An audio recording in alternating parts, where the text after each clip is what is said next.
الذين أذهب الله عنهم الرجس وطهرهم تطهيرا. قال الله تبارك وتعالى وقوله الحق. أعوذ بالله من الشيطان الرجيم. بسم الله الرحمن الرحيم. من جاء بالحسنة فله خير منها وهم من فزع يومئذ آمنون ومن جاء بالسيئة فكبت وجوههم في النار. آمنا بالله صدق الله العلي العظيم. صلوات. السلام عليكم ورحمة الله وبركاته. Allah subhanahu wa ta'ala in Surah An-Naml, which is Surah number 27, mentions to us a beautiful verse which talks about two opposite things. Surah An-Naml, Surah number 27, Ayah number 89 to 90, where Allah subhanahu wa ta'ala says, Man ja'a bil hasanati falahu khayrum minha. And those who do hasana, falahu khayrum minha, who do good deeds, then Allah is going to reward them better than their deeds. Khayrum minha, much better than their deeds. وَمَنْ جَاءَ بِالسَّيِّئَةِ, and as for those who commit sayyi'ah, that is bad deeds, فَكُبَّتْ وُجُوهُهُمْ فِي النَّارِ, then they will be thrown face first into the fire. Now, may I request you, with the pieces of papers given out to you, the words which Allah subhanahu wa ta'ala tells us, Man ja'a bil hasana, one who comes out with good deeds, falahu khayrum minha, he is going to be rewarded much better than that.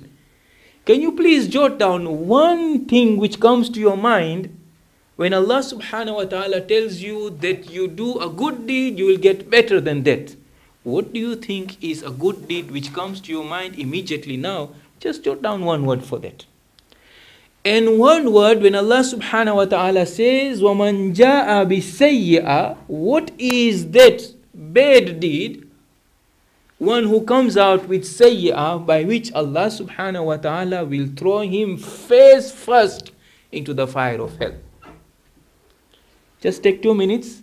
What is hasana, which comes to your mind? The first thing which comes as hasana to your mind, good deed, by which Allah is going to reward you more than that hasana which you jotted down. And what is that sayyi'ah, that bad deed, by which Allah is going to throw that person face forward into the fire of hell?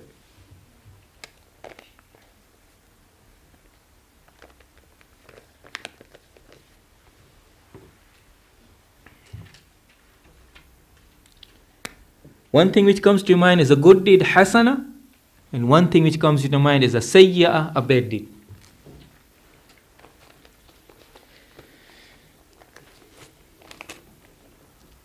Just a word. Sallu ala Muhammad wa ali Muhammad. Allahumma salli ala Muhammad wa ali Muhammad. Okay, will one be kind enough to collect these papers? And then if we can have from the ladies to make a summary as to what is the good deeds, hasana. Sheikh, can you request the ladies to pick up their microphone and their pieces of paper from just behind the door? Okay.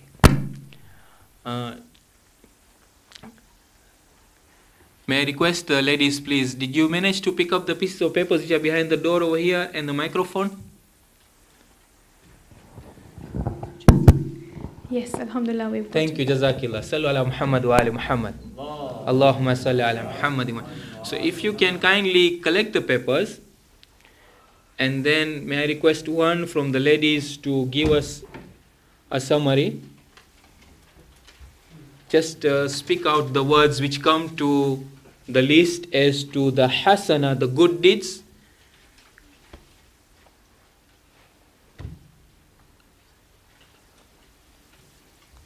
Thank you, Jazakallah. Are you ready, the ladies?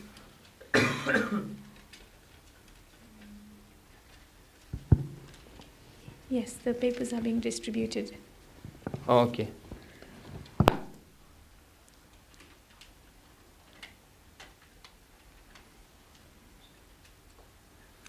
In the meantime, can you nominate one person to be able to make a summary and read out those?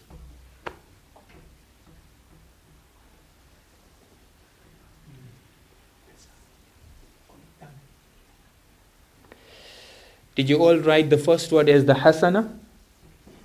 And the next word which follows is the sayya. So when you're making the summary, just take the first word as hasana, the second one is the sayya, the bad.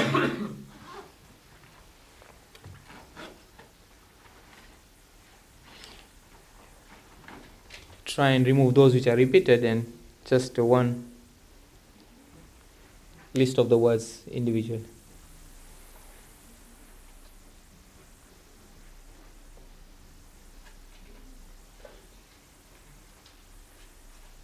Maybe just explain to read them all out very quickly. All right, fine, yeah, that'll be easier. Are you ready? Are you ready on the side of ladies? Just read them out. Okay, we are now getting the list of the hasana compiled on the side of the gents. The list of the hasana, the good deeds, where Allah subhanahu wa ta'ala in the Holy Quran tells us, Man ja'a bil hasanati falahu khairum minha. So from that spontaneous thought that these are the list of deeds which if a person performs, then Allah subhanahu wa ta'ala will give him khairum minha, much better than that. Please comment. We have charity, visiting sick people in hospital, service to parents, feeding the poor, help build places of worship, knowing your Ahlul Bayt, Salah, showing kindness to your elderly and parents, feeding a hungry animal, and arbitration amongst Mormons.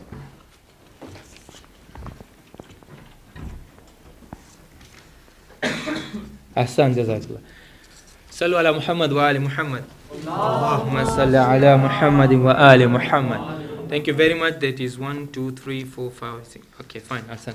On the side of the sisters, please. List of the words which the sisters have contributed as hasana, good deeds, by which Allah subhanahu wa ta'ala will reward much better than that.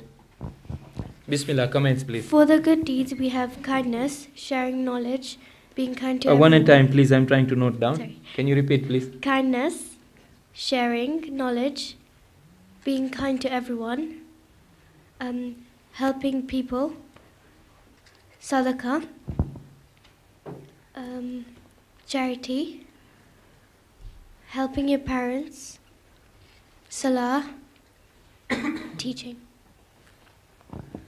Ahsan, jazakillah khair, inshallah. It's also a learning experience for me, so that's why I'm taking time to note down. Sallu ala Muhammad wa ali Muhammad. Allahumma salli ala Muhammad wa ali Muhammad. We come back to you, Brother Miqdad, to please list out for us the sayyi'ah, the evil deeds which if a person performs, Allah subhanahu wa ta'ala will throw him face first into the fire of hell.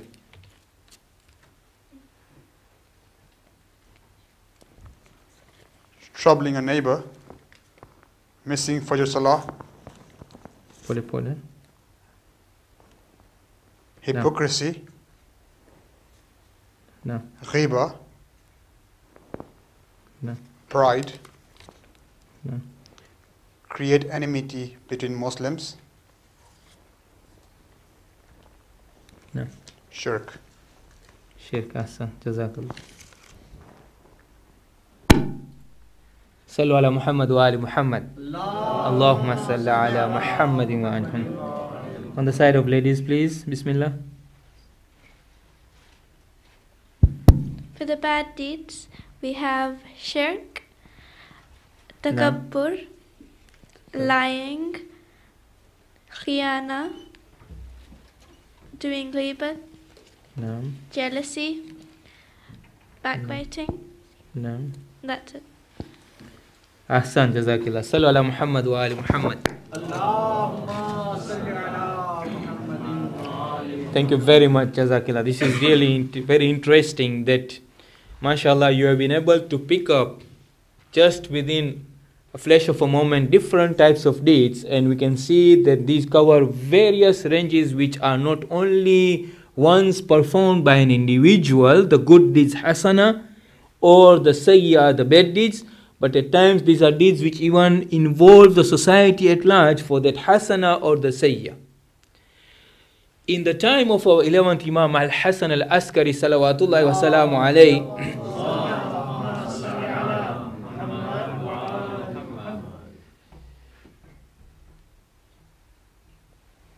a question was posed to the Imam.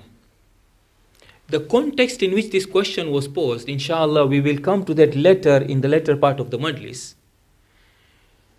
The question which was posed to the Imam on the recital of this ayah, the وَمَنْ جَاءَ بِالْحَسَنَةِ فَلَهُ خَيْرٌ مِنْهَا. O Imam, what is meant by hasana, the good over here?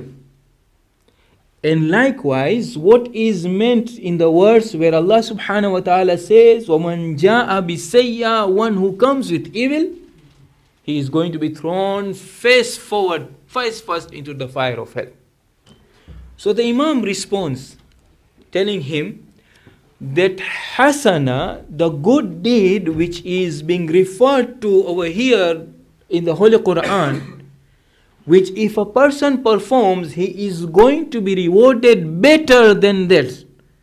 Look at the choices of the words. That if a person performs that good deed, he is going to be rewarded better than that. The Imam explains that hasana over here, or rather hasana in the context of the Holy Quran, is ma'rifatul Imam wa ta'atuhu. And that is recognition of the Imam and his obedience. Now, compare this with all the responses of the various types of deeds which, alhamdulillah, you have been able to contribute. Do you realize that those various deeds which you have presented as an understanding as to what is hasana is touching salah, saum, zakat, respect to parents, charity, ilm, giving out of service, khairat, and all those deeds. But there remains a question as to how do you perform this salah? How do you give charity? How do you show respect to parents? How do you carry out deeds of sawab-e jariyah like constructing the mosque? All these need a leader, a guidance, for somebody to be able to tell us how to pray. Because if we were just tell you go and pray, you will see somebody praying this way perhaps, somebody praying this way perhaps, somebody praying salah with ruku and sajda, somebody perhaps praying because just sitting in meditation and so on. That is why all this is encapsulated in one word, which is ma'rifatul Imam, recognition of the Imam, wa ta'atuhu, and his obedience. Once we recognize the Imam, and having recognized the Imam, we will submit, that is, we will do ita'ah, we will do his obedience. By submitting recognition to the Imam and doing his ita'ah, Allah subhanahu wa ta'ala tells us, man ja'a bil hasana. Now remember what hasana, replace it with recognition of the Imam, ma'rifah of the Imam, and obedience to the Imam. فَلَهُ أَجْرٌ خَيْرٌ مِّنْهَا. You will indeed get a reward which is much better than this. So if a person recognizes the Imam and he does that ta'ah to the Imam, that would mean he would follow all the instructions and guidelines by the Imam. The reward for that is much better than that. So mu'mineen, obedience to the Imam recognition of the Imam is indeed very pivotal, to such an extent that if a person were to perform all those good deeds which you have been able to list, but does not do it according to the ita'ah, obedience of the Imam, then how can he be rewarded khayrum minha? How can he be rewarded much more than the good deed which he has performed? On the opposite side, when we listed sayyi'ah, all those evil deeds which came to your mind, the Imam explains that Allah subhanahu wa ta'ala, when he tells us sayyi'ah, that stands for denial of imamat. So, when a person denies that imamah, you can imagine that the good deeds which we have all mentioned over here will be done according to whose interpretation?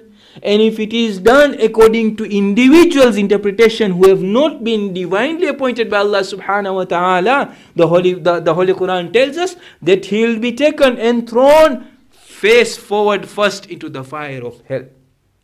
Mu'mineen, it is because of our submission to the madhab of Ahlul Bayt alayhimus salam in recognizing the Imam of our time, or recognizing the chain of the rightful leadership after the Imam, after the Holy Prophet. That is why, which is causing us to gather tonight on an occasion like this, the 8th of Rabiul Awwal, and that is to observe the wafat of our 11th Imam, Hassan al-Askari salawatullahi wa salamu alayhi.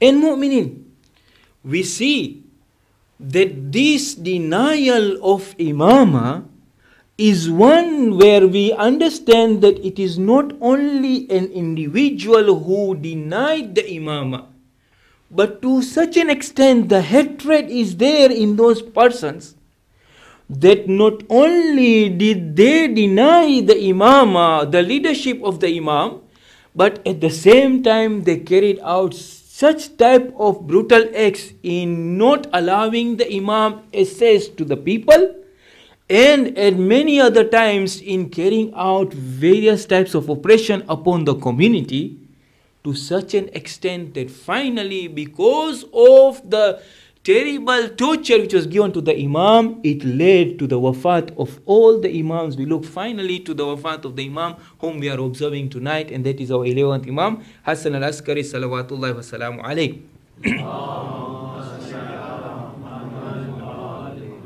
So mu'minin, when we look at this mention of denial of imam as being one of the sayyi'ah deed, one of the worst deeds by which Allah subhanahu wa ta'ala will throw a person face first into the fire of hell, let us try also and link it to our time.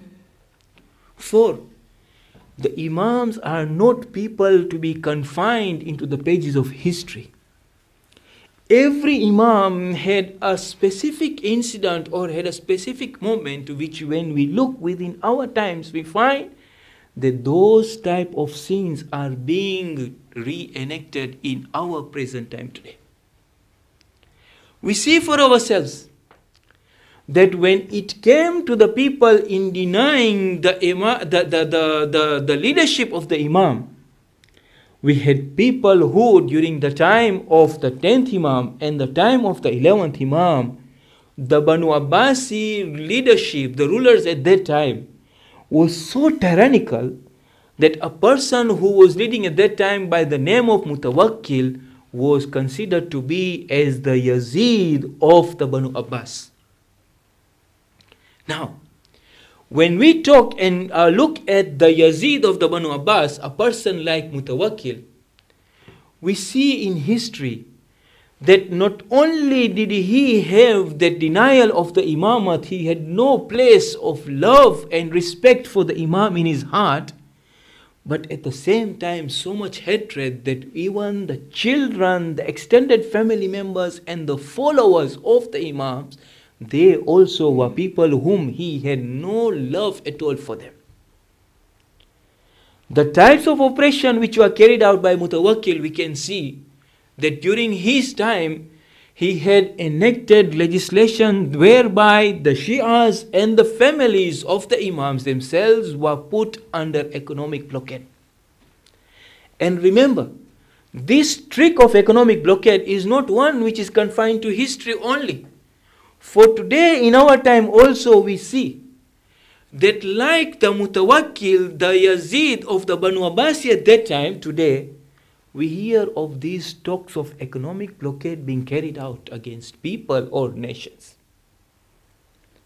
So much so during the time of Mutawakkil, that if any person would show any sort of help or respect to the Alawites, to the family of the Ahlul Bayt, or to the followers of the madhab of Ahlul Bayt, to the Shias at that time, that person would also face torture just like the family of the Ahlul Bayt alayhimus salam would face torture. Now, this comes out because of them having performed the deed of sayyi'ah, which is the deed of disobedience to Allah subhanahu wa ta'ala, and this is the denial of the Imam. And those were difficult times for the Imam as Hassan al-Askari at that time, and difficult times indeed for the Shias and the family of the Ahlul Bayt who were passing through that time. Now, mu'mineen, in our times today also we can link it up and see. In areas where we have Shias who are the indigenous people in those lands, areas like in the eastern province of Saudi Arabia, areas where we talk about Bahrain, do we not see that people who are indigenous people, just because of their steadfastness on the faith of the madhab of Ahlul Bayt alayhimus salam, they are being discriminated? The way the Shias and the Imam was being discriminated during the time of the Banu Abbasi rulers, likewise we see for ourselves today that these Shias also are being discriminated. The economic boycott or the blockade which was put in that time, today we can see that even footballers from Bahrain, just because he was a Shia, was stopped from playing for the national team, under the excuse that they had gone on for demonstration, whereas we know that demonstration for a person is one's own democratic right. Last week and this week, if you recall in Jummah khutbah, we are discussing about the lawyers in Pakistan, where intellectuals are being targeted, doctors and lawyers are being targeted just for their belief and for them utilizing their professional services towards the benefit of the followers of the madhab of Ahlul Bayt alayhimus salam. What was the reaction of the Imam al-Hassan al-Askari alayhi salam during his time? Because the Shias and the Alawis, the family of the Ahlul Bayt alayhimus salam, when they faced this economic boycott, when they faced this repression and torture from the Banu Abbasi regime, definitely they must have been seeking guidance and advice from the Imam as, Ya Imam, how do we now handle ourselves in this situation? And listen to what the Imam tells them. The Imam tells them, اتقوا الله وكونوا زينا ولا تكونوا شينا. The Imam tells them, be careful of your duty towards Allah. That means at all moments be on guard towards pleasing Allah subhanahu wa ta'ala. Do not perform any such deed which will draw you out from taqwa. Kunu zaynan, and become an adornment for us. Wala takunu shaynan, and do not become a disgrace for us. The people in that time were being advised by the Imam that despite all this oppression and torture upon you, and this economic boycott being given to you, remember that you have a very important role to play, and that is, do not in any way forget the path, and that is the path of taqwa. Number two, become such that in your behavior, in your presentation, you become people who become good ambassadors for the Ahlul Bayt alayhi salam. And number 3, in no way display yourselves or behave or have any type of characteristic which is going to be a disgrace to the Ahlul Bayt alayhi salam. So, mu'minin, when we see that this was the advice being given to the Imam at that time, now we link ourselves to our time today, where perhaps, mu'minin, you and I living in this part of the world are not able to feel what it means to become a Shia when there is great economic blockade against one, when there is fear of security of one's life, and when there is nothing but insults against him.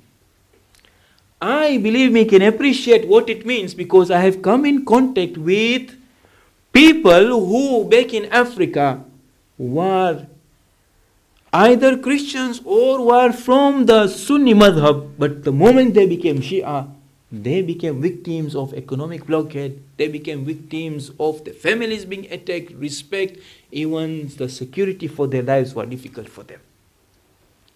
So, mu'minin, as I said, it's very difficult for us to be able to appreciate. For us, we are programmed by the media and we just hear this from the news and it becomes another incident. But the question for us is, which I keep on asking myself, that whether am I identifying myself to be beside the Imam of my time, the way the Imam Al-Hassan Al-Askari salawatullahi wa salamu alayhi had mentioned to the people undergoing these difficult times, that always be careful of pleasing Allah subhanahu wa ta'ala, and that is perform taqwa, and portray yourselves, perform your deeds in such a way that you become a zina, you become a decoration, and refrain from becoming an insult to the Ahlul Bayt alayhi salam. The question which I am asking myself is that in these times of oppression, in these times of economic blockade, in this type of discrimination against the Shias, though I am not exposed to that, but you never know, one can become a victim of that. Are we prepared ourselves to be of such that we are beside the Imam of our time? Or are we of such a nature that when it now comes to a test, perhaps we might not be of that strength to be able to live to the advice of the Imam, of people who will be adornments and good ambassadors for the Imam of our time? This is a question for us to think on this time. For remember, when we are talking of the wafat of our 11th Imam, it is not something which is right far away in the time of the Holy Prophet, because many a times human being tends to look at very far things as history. The 11th Imam is very close to us because he is the father of the present Imam. If in aspect of relation and time, he is just close next to us. And the situation which was there during the 11th Imam, those very same situations we find today. The only difference is perhaps we find that the people who are living in Medina were safer than the people who are living in Samarra, or the people who are living in Kufa, or the people who are living in other areas, outskirts of Medina. So not in any way am I suggesting that UK is Medina. Please don't get me wrong. I'm not suggesting that UK is Medina, but what I'm trying to explain to you, that the safety which we get over here in UK over here, so we are able to practice our faith, whereas people who are in other regions, they are actually facing the brunt of that oppression and repression the way it was being done during the time of the Imam. Sallu ala Muhammad wa ala Muhammad.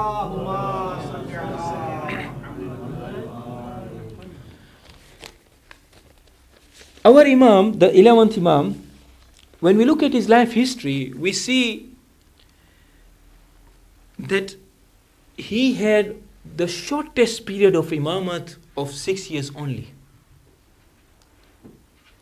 And during this shortest period of imamat from among all the imams,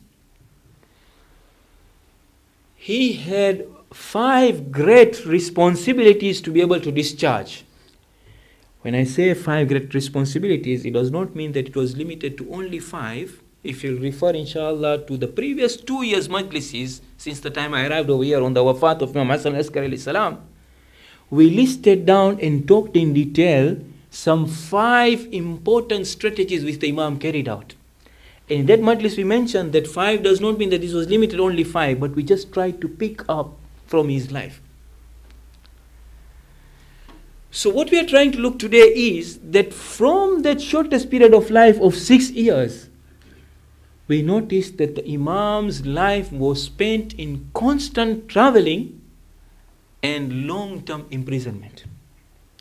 In fact, when the Imam was 4 years old, our 11th Imam, when he was 4 years old, the ruling Khalif at that time of the Banu Abbas, Mutawakkil, the one whom we have started mentioning as the Yazid of the Banu Abbas, forced his father, the 10th Imam, together with the whole family to migrate from Medina to go to Samara.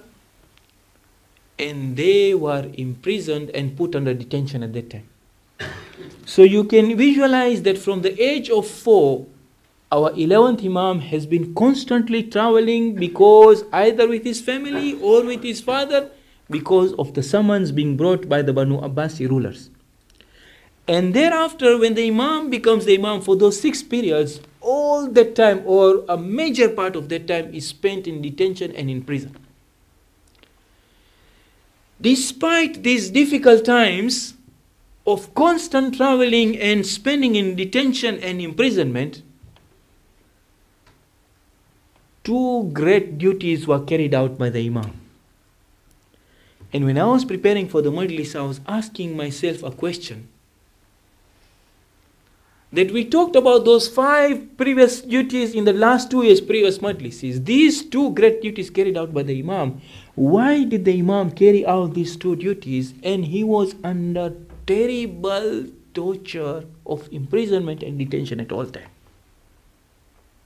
Which is why we're going to be able to answer that question. Remember the group of which you did? The Holy Quran? The first thing which the Imam was carrying out as an important part of duty is that he promoted scholarship amongst the people.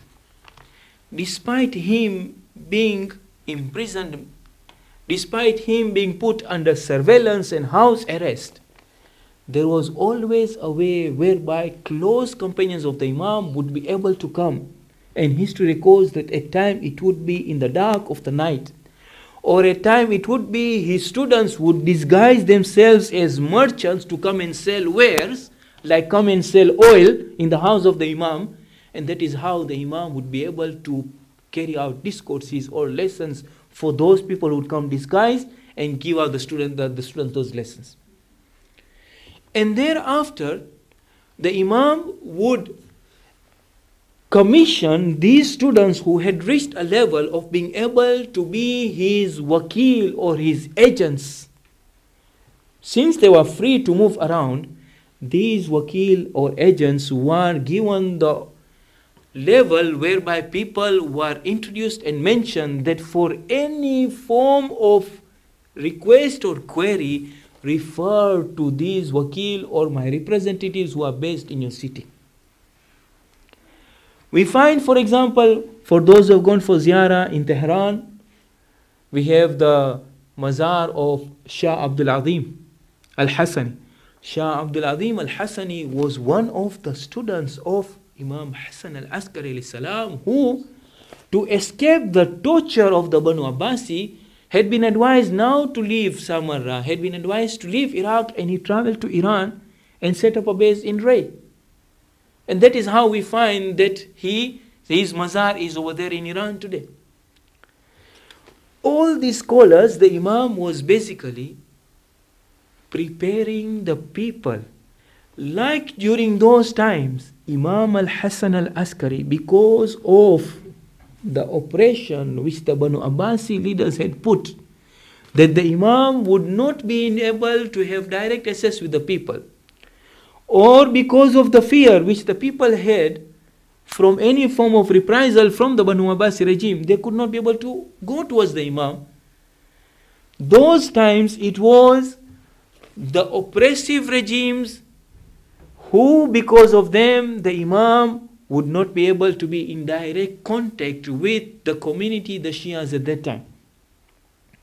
So the people, the scholars, were appointed to be able to represent the Imam, and people who are being trained to refer to these wakil.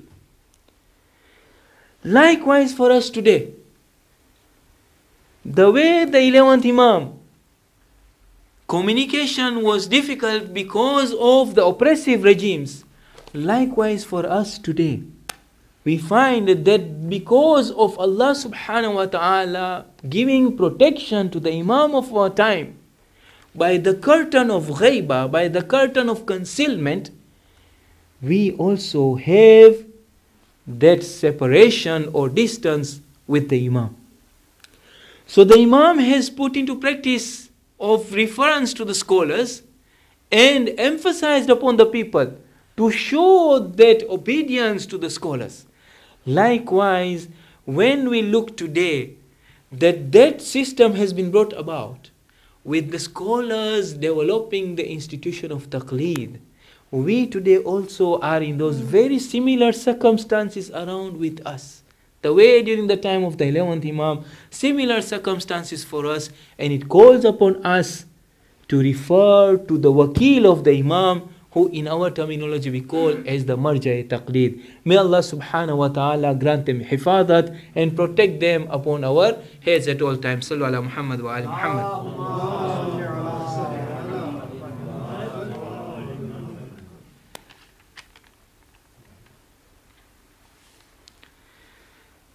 So mu'minin, with the Imam training all these scholars and they going out as wakil over there, conditions which the Shi'as and the families of the Ahlul Bayt faced at that time shows to us that because of the scholars and because of the Shi'as at that time carrying out efforts of propagating, of spreading and acting upon the teachings as taught to them by the Imam, that is how you and I today have been able to survive as Shias. For one moment, just realize or just visualize, if the people during the time of the 11th Imam receive the message of the mother of Ahlul Bayt alayhimus salam and they practice for themselves only, because of that oppression being carried out to them, they practice for themselves only. Do you not think that that generation would have died? You and I would not have received the message of the mother of Ahlul Bayt alayhimus salam. So there was something which these people were doing, which these scholars were doing. And that is, as they kept on traveling to the far off lands, they not only practiced the madhab of Ahlul Bayt alayhimus salam, but they also shared it out with other people, and what we would say is carried out tabligh over there. So the question for us today, mu'minin, the situation faced by the Shias during the time of the 11th Imam of oppression and torture and all sorts of insecurity, likewise today in the time of our Imam, the 12th Imam, around the world also, there is this situation of insecurity, there is this situation of oppression, there is this situation of different types of disrespect or insult being given out to the Shias. Do we just remain practicing by ourselves as Shias?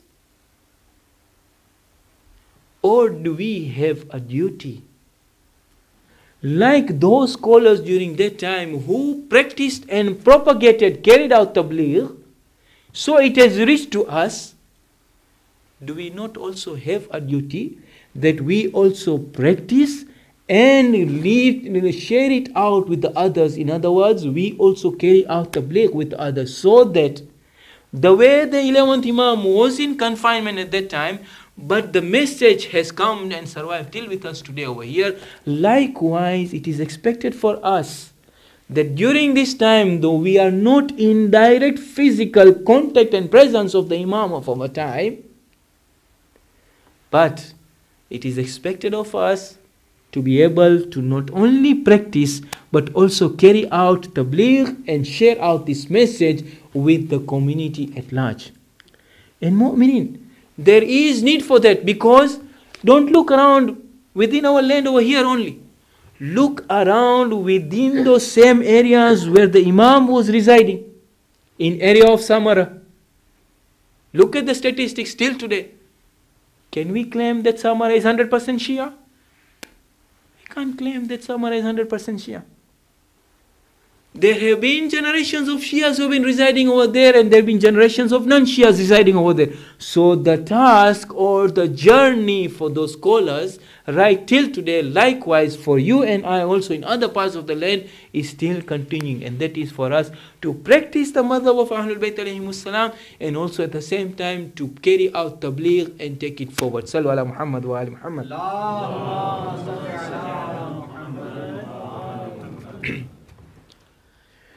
The second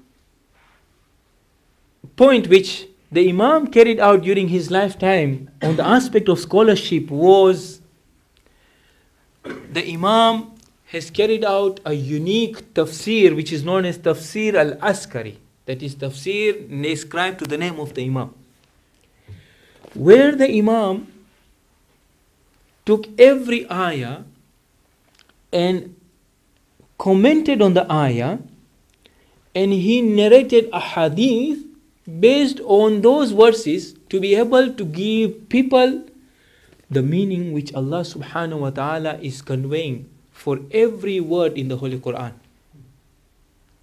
Now, this was done during the time of the 11th Imam.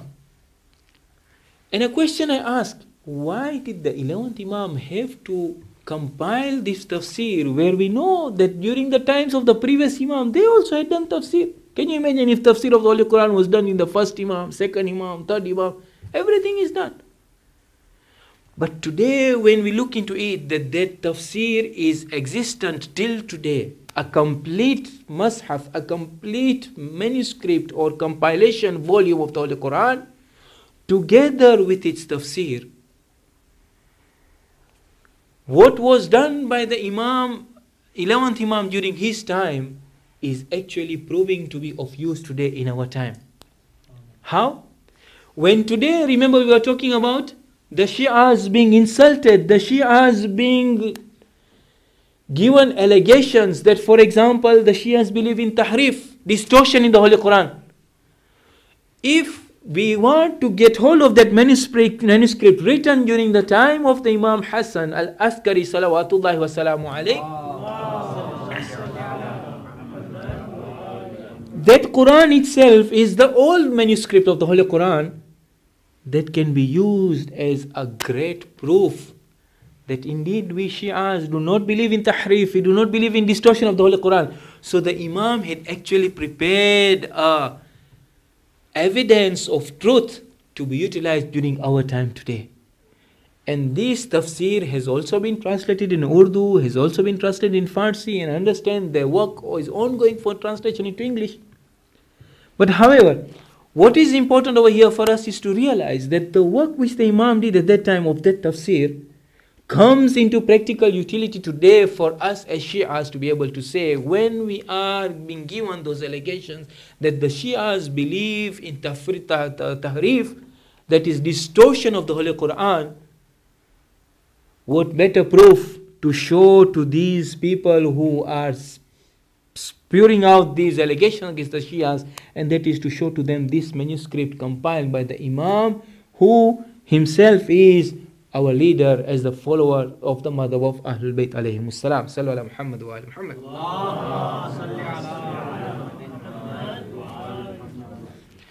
So the ayah with which we commenced, that gives us an idea that the question which the Imam was asked, and what do you mean, or what does Allah subhanahu wa ta'ala mean by hasana, good deed, and what does Allah subhanahu wa ta'ala mean by sayyi'ah, the evil deed, that ayah or that session was one of the sessions in the compilation of this tafsir.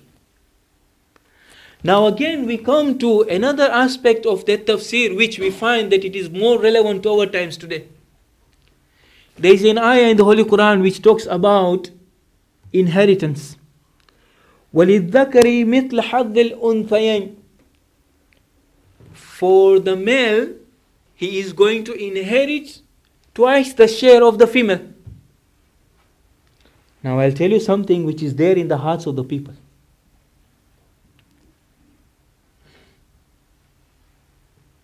These are questions which at times we suffer in silence. And mark my words, we suffer in silence.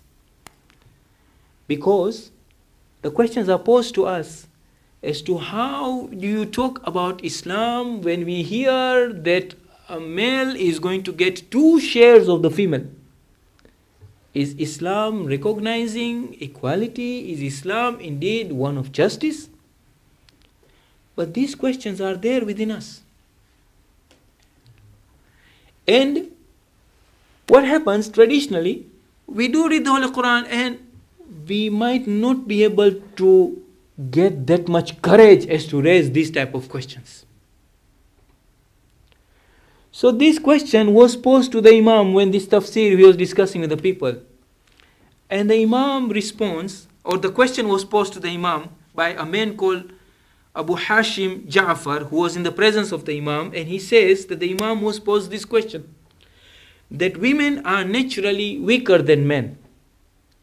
Then why is it that they are given 1 share in inheritance, and men, despite their strength, are given 2 shares, while justice demands that it should be on the contrary? The point which is trying to say is that if women are weaker, then they should get more of the inheritance, as compared to the men who are stronger, they should get lesser of that inheritance. So the Imam responds, and this is becoming part of the tafsir of the ayah, where he says that you have seen the apparent weakness of women, but you have not reflected on the duties which are put upon the men and the women. The difficulties of men are much more than those of women. The men, jihad is obligatory upon them. The women, jihad is not obligatory upon them. The responsibility of earning livelihood is resting upon the men to look after the family. The women are not at all responsible to go and look for livelihood or to take care of the family in providing for their sustenance. The maintenance of women is obligatory on men. The woman is not in any way obliged to do for her own maintenance. Her maintenance is obliged on the men. So in these circumstances, if the share of men is double, then isn't this within the justice and equality because of the amount of responsibility being put upon the person?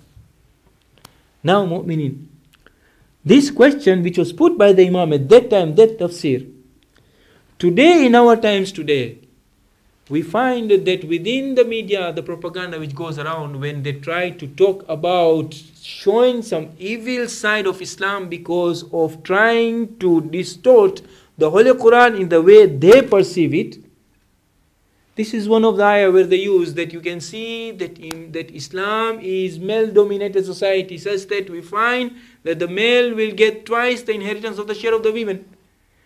But the answer for that question is one which the Imam has given to us, and those answers can be utilized today in being able to strengthen our iman.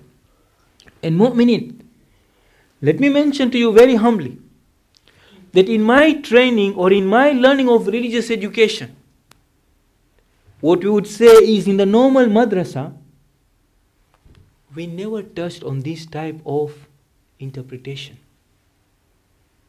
And I can also request you very politely to think about for yourselves that when you are in the madrasa, did at any time we take this type of analysis or reflection in detail upon the ayah of the Holy Quran?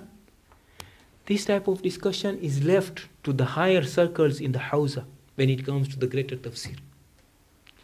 But mu'minin, the graduates of those Hawza, not all of them will come face to face against the challenges being given by the enemies of Islam or people who want to inquire more about Islam in this part of the world. Today we find our children who go to schools, in the primary schools or in the secondary schools, they also are posed this type of questions, and they are given this evidence that the Holy Quran says that the women will get lesser than the share for men. What happens? Our children will suffer in silence when they are also posed this type of questions. Do you not think that it is important for us and our children also to be equipped and to be presented with this type of information from the Holy Quran right at this earlier age? Because who knows, will not everybody go to the Hawza? And who knows if they will be left over here, and if they do not get a satisfying answer to this type of burning questions, then we might get people who will just say, yes, I'm a Muslim, but deep in the heart, it is not very steady. That is why in the madrasa, it is important for us to give a thought that not only do we teach the traditional subjects in the traditional manner of the fiqh, the Holy Quran and the tafsir and the hadith, but important for us to be able to see those challenging questions coming about, so that we are able to address those answers in the madrasa and be able to prepare our children with these type of questions which come to them. For it is not only aspects which talk about, let's say, equality between men and women. We have current issues which take place which talk about, for example, organ donation. Issues which talk about surrogate motherhood. Issues which talk about IVF, in vitro fertilization. Where is it, tell me, during your lifetime and during my time in madrasa, did we talk about it? We never talked about it. But do you not think that it is important for our children when they go into madrasa that they become, because remember, mu'minin, words like IVF, words like designer babies, words like organ donation, or words like surrogate babies, for us were foreign during our age at the time. But for our children, people like Abbas Ali, Ahmad over here, Hassan, for them, it is common words, it is part of their daily vocabulary, and they read it in the newspapers also. So what would you expect our children to be able to look at those things in the lens of Islam, in the light of Islam? They will only be able to look at it in the lens of Islam if we will provide them with that lens. If we will not provide them with that lens, we might leave them with a vacuum and saying, there is no answer to that in Islam. Why? Because we perhaps might not have done our duty to equip them with what is there in Islam, which is not the case. If during the time of Imam Hassan al-Askari alayhi salam, the tafsir shows to us this can be attended to that, then likewise all this situation also can be addressed today. Insha'Allah, mu'mineen, let us look into it, that with the issues which come about, our children, we have that discussion constantly with them, and let it not be that they suffer in silence, but bring it out to them, and let us seek resources and guidance from knowledgeable people, our ulama kiram, maraji' idham, so that we get the answers to these questions, and it will make us to become more stronger and devoted to our iman. Insha'Allah, sallu ala Muhammad wa ali Muhammad. Finally, mu'mineen, knowing that the Imam within that 6 years spent a greater moment of his life in prison. And the prisons were such that there was no atrocity left to be able to give unto the Imam. Mu'tamid, who was the final ruler during the final lifetime of our 11th Imam, is recorded that he was so brutal that the Imam for 1.5 years or 2 years, his ration of food used to be only 2 loaves of bread per day. And mu'minin, when we talk of bread, do not visualize what we talk about bread which we buy today. Bread during those times was that roti, you know, the chapati, the naan. So we are talking that 2 naan, 2 chapati per day for 1.5 years or 2 years. That is the type of torture given to the Imam. Mu'tamid gave special instructions that the Imam should be given a ration of only measured water, and that also cold water at all times, be it the time of winter, severe winter, and be it the time of summer. Only cold water for 2 years, and that also in a measured time. And all this was having an effect on the Imam. But despite all this, Mu'tamid did not get satisfied, because the hearts of the people had the Imam residing in their hearts. The love for the Imam was there in the hearts of the people. Mu'tamid arranged for poison to be served to the Imam on the 1st of Rabi Awwal in the year 260 after Hijrah. And thereafter Mu'tamid arranged for the Imam to be escorted back to his home together with courtiers to always monitor the deteriorating situation of the Imam. The Imam suffered, writhing in pain for the severe effect of that poison which was served to him on the 1st of Rabi Awwal for 8 days or 7 days. Today is the 8th of Rabi Awwal. Finally on the 8th of Rabi Awwal, in the year 260 after Hijrah, the Imam at the age of 28 years departed away from this world. Mu'mineen, we are observing the wafat of the father of the Imam of our time. May Allah subhanahu wa ta'ala grant him that sabr azim as we sit today and present our ta'ziyah and present our condolences to the Imam of our time. Can you visualize and think about it?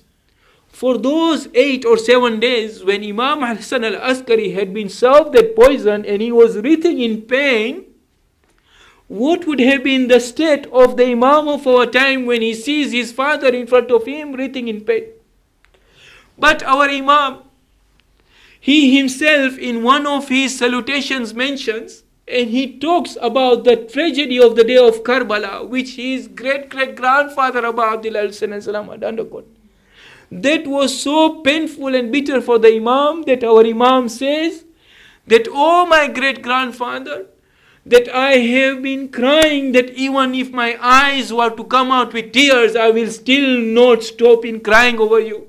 Mu'mineen, that musibah of the day of Ashura, where we see Abu Abdullah al-Hussein alayhi salam in front of him, he has his son Ali Akbar, and he has his infant son Ali Asghar, and he has his brother Abbas, and he has other close friends and other family members. The way they writhed in pain because of the Shahadat which was given to them by the enemy forces of Umar Sa'ad.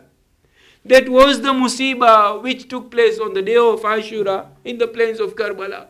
And we present our condolences to the Imam of our time, and we pray to Allah subhanahu wa ta'ala that by the wasila of this night of wafat, Ya Allah, we pray to you to grant shafaat ajil and sihat kamil to all those who are sick.